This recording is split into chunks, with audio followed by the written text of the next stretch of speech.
Coucou. Du coup, sans montage, sans rien, on va essayer de garder les premiers jets. J'ai essayé de faire la vidéo du pourquoi. Pourquoi les chemins de Compostelle. Qu'est-ce qui me passe par la tête? Qu'est-ce qui fait que j'ai eu envie de faire ça à un moment? J'ai pris des notes. J'ai pris des notes, j'ai pris le temps d'écrire un petit peu, On va essayer de développer tout ça. Déjà, ça part d'un contexte professionnel. Je me sens bloqué dans ma profession. Je suis chauffeur, routier, grutier, je bosse sur des chantiers. C'est des métiers qui demandent un certain investissement, des journées longues, des surprises, pas mal de surprises. C'est aussi très physique. Et en fait, au bout d'un moment, bah, je savais plus où j'étais, je savais plus où j'habitais, je savais même plus pourquoi je faisais ça. J'ai commencé à conduire des camions parce que mon grand-père et mon père faisaient ça. Et quand on a baigné dans un environnement familial comme celui-là, bah, c'est la facilité. On va très vite s'adapter, on aura des exemples autour de nous, donc c'est pratiquement l'évidence. J'ai fait des études là-dedans, hein, bac pro logistique et BTS en transport. Et j'en ai jamais profité. J'en ai jamais profité de mes diplômes parce qu'en fait, j'ai pas l'impression que c'est quelque chose qui vraiment me comble. Ça peut m'arriver, je vais faire le cadre un peu. Oh là. Ça peut m'arriver de trouver des entreprises dans lesquelles je me sens bien, mais en fait, au bout d'un moment, il y a toujours ce moment où euh, j'ai compris ce qu'on me demande. J'ai compris ce qu'on me demande, il n'y a plus de surprise. Tout ce que j'ai à faire, c'est accepter de me lever tôt et de me coucher tard ou de découcher pendant 4 ou 5 jours parce que l'activité de l'entreprise l'exige, etc. Et en fait, au bout d'un moment, j'ai remis en question carrément toute cette profession. J'ai eu mon BTS il y a 12 ans maintenant, je crois. Il y a 12 ans. Et jusqu'à maintenant, je suis là-dedans et j'ai pas fait le tour, mais ça me nourrit plus. Il y a un petit peu comme un vide par rapport à tout ça. Donc déjà, au niveau professionnel, il y a quelque chose qui ne va pas. Ensuite, c'est un schéma que je répète en fait. C'est un schéma que j'ai l'impression de répéter. Euh, je m'accorde un moment de liberté. Après ce moment de liberté, il faut bien gagner du pognon à un moment. Et du coup, je trouve une entreprise. Je débarque avec mon CV qui est quand même assez plein. Et donc je suis accepté, je découvre l'entreprise et au bout d'un moment je finis par comprendre ce qu'on me demande et puis ensuite je change et je change et je change et je change. Donc au bout d'un moment il faut quand même se poser la question du est-ce que c'est vraiment ça? C'est moi ou c'est tout simplement l'univers professionnel que je fréquente qui va pas? Donc avec cette question-là, viens en fait on arrête. On arrête. On arrête de bosser ou en tout cas là-dedans. J'ai la chance de vivre en colocation avec un loyer qui est assez dérisoire dans un endroit qui est génial. Je peux pas vous présenter les colocs, ils sont partis en vacances actuellement, j'espère qu'ils verront ça. Euh, et du coup, voilà, j'ai un endroit sécure même si j'y suis pas. J'ai un loyer qui me permet de mettre des sous de côté, donc déjà au niveau financier, c'est quelque chose d'abordable. Euh, et puis voilà, j'ai envie de vous dire, la situation, le pourquoi on prend la décision d'arrêter de bosser déjà. Ça vient d'une fatigue morale et d'un sentiment de perdition. Je sais plus pourquoi je fais ça. Je sais plus pourquoi je fais ça, à part pour un salaire. Mais il y a tellement de manières d'obtenir un salaire correct que il faut que j'arrête de me contenter de la facilité. Mais le truc, c'est que je sais pas quoi faire d'autre. Il y a de ça aussi. Je sais pas quoi faire d'autre. conduire des camions, être sur les chantiers, c'est ce que je fais depuis un moment et ça marche. Donc pourquoi s'en priver? Eh ben, on va s'en priver un petit peu, on va voir si c'est vraiment indispensable. Qu'est-ce que j'ai noté? Fatigue physique et morale. Fatigue physique! Fatigue physique, parce que dans la dernière entreprise dans laquelle je viens de démissionner d'ailleurs, ça y est, je suis sans revenu. Ça y est, le grand bain. J'ai reçu mon recommandé de comment on appelle ça? Le solde de tout compte. Donc voilà, mon entreprise me doit plus d'argent et je ne dois plus rien à l'entreprise. Et je me démerde avec ça jusqu'à ce que je retravaille. Mais après, les chemins de Compostelle, c'est pas très cher. En toute logique, si on arrive à se débrouiller, on peut s'en sortir assez rapidement dans tous les cas. Je ne l'ai pas encore fait, donc je ne sais pas, mais dans tous les cas, j'y crois beaucoup. Fatigue physique. Il faut que je précise ça. J'ai des problèmes de dos depuis 2 ans maintenant. Des problèmes de dos assez sévères, hein. J'ai enchaîné 2 arrêts de travail à la fin de mon contrat là. Pour me lever de mon lit, il faut que je le fasse d'une manière particulière. Ensuite, il faut que je passe par 10, 20, voire 30 minutes le matin d'étirement et de stretching pour pouvoir juste me débloquer. Ça aussi, moralement, c'est très compliqué. J'ai que 33 ans et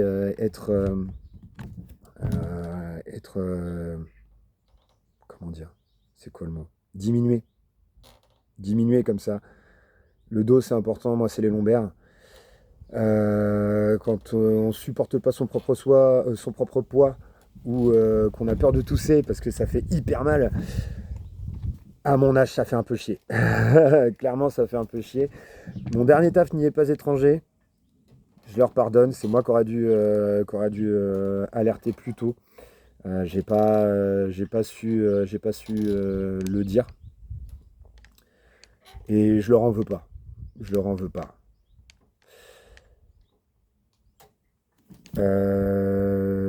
Gros problème de dos, tiens, c'est ça que j'ai noté. Du coup, ce qui s'est passé, c'est que je suis quand même parti m'entraîner avec tout le matériel, tout le bardage et tout foutu dans le sac. Déjà pour tester le matériel, voir comment ça se comporte, etc. Régler le sac. C'est pas devant son miroir dans sa chambre qu'on le fait, en fait, c'est en marchant au fur et à mesure. Et bah, étrangement, donc j'ai fait 25 km le premier jour pour aller rejoindre des amis. Je me suis posé le soir épuisé, vraiment épuisé. Le lendemain, j'avais peur de repartir. J'avais peur, je sentais que j'étais faible. Mon dos me faisait mal. Malgré 1h30 d'étirement à tourner, virer autour de la tente, je sentais que je traînais de la patte. Et bah, dès que j'ai remis le sac sur le dos et que j'ai repris les bâtons, et bah, je sais pas, j'ai senti que ça allait le faire. Ça allait le faire et du coup, je suis passé par un autre chemin, j'ai refait que 20 km le lendemain. Et ben, ça l'a fait. J'ai fait mes étirements à mon arrivée. Le lendemain matin, j'ai recommencé. Et Dieu merci, j'avais plus mal au dos. Enfin, j'avais plus mal au dos. Je sentais qu'il y avait quelque chose qui s'était débloqué. Que quelque chose s'était bien passé. Et c'est extrêmement rassurant. Ça fait des mois que je galère. Et rien que de marcher m'a réouvert ces possibilités-là. Et ça, déjà, c'est un très très bon signe pour la suite. Et donc, la deuxième partie, je crois qu'il faudra que je fasse un chapitrage. On est à 9 minutes du pourquoi, bilan moral, physique, etc. Allez, on va passer à pourquoi Saint-Jacques de Compostelle. C'est une bonne question. Pourquoi Saint-Jacques? Alors moi, il faut savoir que j'ai reçu une éducation chrétienne. J'ai été baptisé, j'ai fait ma communion, ma deuxième communion. J'ai pas fait ma confirmation. Et du coup, à 12 ans ou 11 ans, je sais même plus à quel âge on fait ça, mais assez jeune, hein, je le faisais parce que ma mère aimait ça, clairement. C'est une tradition dans la famille. Et puis bah, moi, je voulais une chaîne hi 3 CD. Putain, je suis vieux. Une chaîne hi 3 CD, c'était la classe à l'époque. Waouh! Et je voulais ça. Donc, bah, on traîne à l'église, on apprend le Notre Père, on fait quelques prières. Il y a des retraites à faire, des mini-colonies de vacances à faire avec des animateurs, etc. C'est bien. Ça m'a appris quelques principes. Ça m'a appris quelques principes quand même. La montée envers l'autre, une version du karma mais à l'européenne. Et du coup, alors, tout ça pour conclure, je suis pas religieux pour un sou. Ça m'arrive, je crois que j'ai été prié une fois l'année dernière dans une église à Bari, une basilique magnifique du XIe siècle, un truc dans le genre, on sent la ferveur dans ces endroits. C'est dingue, je saurais pas décrire ce que c'est. Mais on sent ça transpire la ferveur dans ces endroits-là. Je suis quand même assez sensible à ça. Les églises, les basiliques, les hauts lieux de la religion, d'ailleurs que ce soit chrétien, des synagogues ou des mosquées, c'est incroyable d'histoire et de longévité. Donc c'est des lieux que je respecte au minimum. Et du coup, au niveau de Compostelle, bah, c'est un chemin millénaire. C'est des chemins millénaires. Donc alors j'ai cru comprendre que Saint Jacques était un des apôtres de Jésus, qu'il a décidé d'aller évangéliser l'Espagne, si je me gourre pas. Alors si je me trompe, c'est normal. Parce que j'ai eu le truc une fois. C'est une confession que je fais sur mon portable, dans mon jardin, en toute improvisation. Donc il y a des informations qui vont être fausses. Si vous avez envie de vérifier, vérifiez. On en discutera ensemble après. Pour le moment, je déroule et puis on fera des ajustements plus tard. J'en étais où? Randonnée accessible avec un but géographique. Ouais, il y a de ça. Donc Saint-Jacques-de-Compostelle, j'en ai toujours entendu parler, de près ou de loin. Je sais qu'il y a des chemins partout. On peut partir de chez soi directement sans vraiment se poser de questions. On suit des chemins de grande randonnée et puis on va forcément finir par tomber dessus par hasard ou pas. Je sais que c'est quelque chose d'accessible. Si des personnes de 70 ans sont capables de le faire, bah moi même avec mon dos, je vois pas pourquoi je pourrais pas le faire. C'est pas le GR20, traversée de la Corse, là, ça faut être prêt. Le GR10, il me semble, c'est le truc des Alpes. Le Tour du Mont Blanc, je crois. Il y a des grandes randonnées qui sont faites pour les initiés. Moi, je suis pas initié du tout. J'ai jamais fait ça de ma vie. Donc on va partir sur quelque chose de balisé, de sécurisant. Euh, et surtout avec du monde. Donc j'ai pas encore mis les pieds sur les chemins, mais je sais qu'il y a toujours quelqu'un. Il y a toujours quelqu'un derrière, il y a toujours quelqu'un devant. Et la légende veut que l'entraide fait partie intégrante du voyage. Donc je suis très très très curieux d'expérimenter ça. C'est une expérience de vie, hein, plus qu'une grande randonnée. On va se remettre proche de l'essentiel aussi. Parce que c'est bien beau de se faire des salaires, des salaires mirobolants si c'est pour les claquer dans des conneries parce qu'en fait on s'ennuie. Enfin moi je m'ennuie. En fait je m'aperçois que je pourrais vivre avec 2 fois moins de salaire. Je serais plus heureux si j'avais des raisons extrêmement valables de me lever le matin. Mais là c'est plus le cas. Donc bah voilà, je me prive de salaire. J'ai une somme, une seule, pas énorme. Sans rien de côté d'ailleurs. On vit sans filet. Et du coup, bah, on va utiliser cette somme pour vivre avec le minimum syndical, celui qui fait manger, dormir, se laver et marcher. Point. On va vivre uniquement avec ça. Je l'espère dans tous les cas. Briser durablement le quotidien, la routine, le cercle, la boucle. Bah ouais, voilà, c'est ça, hein, je vous l'ai dit en première partie. Briser durablement. durablement, faire une véritable pause morale et professionnelle pour se recentrer sur qui on est, parce que c'est très facile de s'enfermer dans un quotidien qui nous plaît bof. Bon, ça me plaît, c'est bien, c'est sécurisant, il y a tout ce qu'il faut autour de moi. Je m'ennuie, mais c'est pas si grave. On va arrêter ça. Se remettre volontairement face à l'essentiel, bah ça, ouais, je viens de vous l'expliquer, hein. Genre, ces moments dans la vie où, oh putain, tu trouves de l'eau, oh, génial! Ça, on va aller se foutre dans la merde, hein, clairement. On va se foutre dans la merde et on va se démerder. Renouer avec la providence. La providence, tiens, à 15 minutes et 50 secondes, il faudra que je fasse un chapitrage aussi. La providence. Je sais même plus comment elle s'appelle. J'ai rencontré une nana. J'étais en train de discuter dans le resto d'une amie. Et donc je parlais de ce projet-là. Et à la table d'à côté, il y a donc quatre nanas qui me disaient: mais du coup, tu es en train de parler de Compostelle, mais tu vas partir quand? Tu vas partir d'où? Donc je leur explique le projet, que je pars de Bordeaux et tout. Et elle me dit: bah écoute, moi je suis parti de Bordeaux il y a 2 ans. File-moi ton mail et je vais t'envoyer des choses préparatrices. Il me semble qu'elle m'a filé l'équivalent du Miam Miam Dodo. C'est un guide spécial pour les chemins de Compostelle. Elle m'a filé une liste de matériel et puis pas mal d'encouragement. Mais je la connais pas. Je la connais absolument pas. Je lui ai filé mon adresse mail et elle n'arrivait pas à l'enregistrer, donc elle m'a retrouvé via Facebook. Donc il faut rechercher quand même, il faut le vouloir. Donc elle m'a cherché, elle m'a retrouvé sur Facebook pour me dire en DM que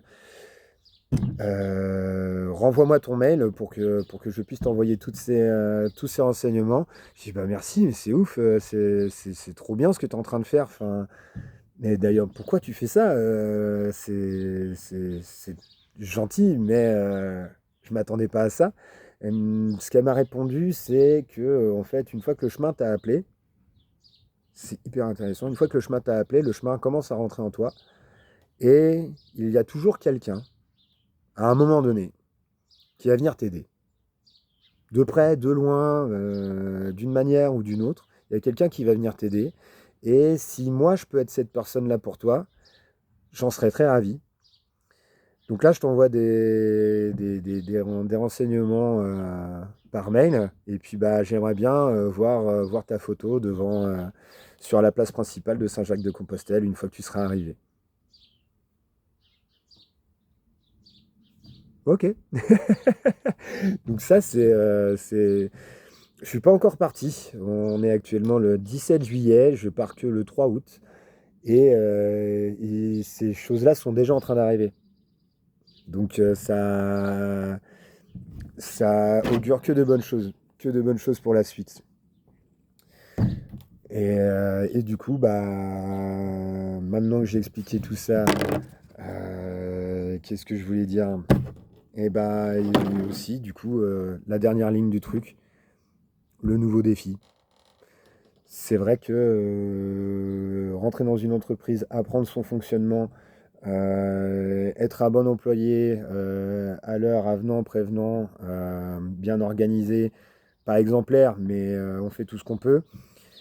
Et bah, si on arrive à faire ça dans une entreprise, bah, je vois pas pourquoi on pourrait pas le faire sur un chemin de randonnée et surtout le faire pour soi. Un nouveau défi, c'est quand même en moyenne marcher une vingtaine de kilomètres par jour, en moyenne, tous les jours pendant 1 mois et demi, voire 2 mois si je prends mon temps. C'est quand même un sacré défi. Euh, je me suis préparé, ça ce sera la prochaine vidéo. Celle-ci, je vais la couper à 20 minutes, tiens, parfait. J'ai fait de la préparation, j'ai acheté pas mal de matériel. Vinted. Vinted, qu'est-ce que ça marche? Vinted et Le Bon Coin sont vos amis. Et du coup, ce sera le thème de la prochaine vidéo. Je vous fais des gros bisous. Et j'espère que ces vidéos improvisées ne sont pas trop longues, que j'ai pas trop d'hésitation. En attendant, eh bien, je vous donne rendez-vous pour la suite. Voilà, parce que l'improvisation, ça s'improvise. Et je vous fais des gros bisous.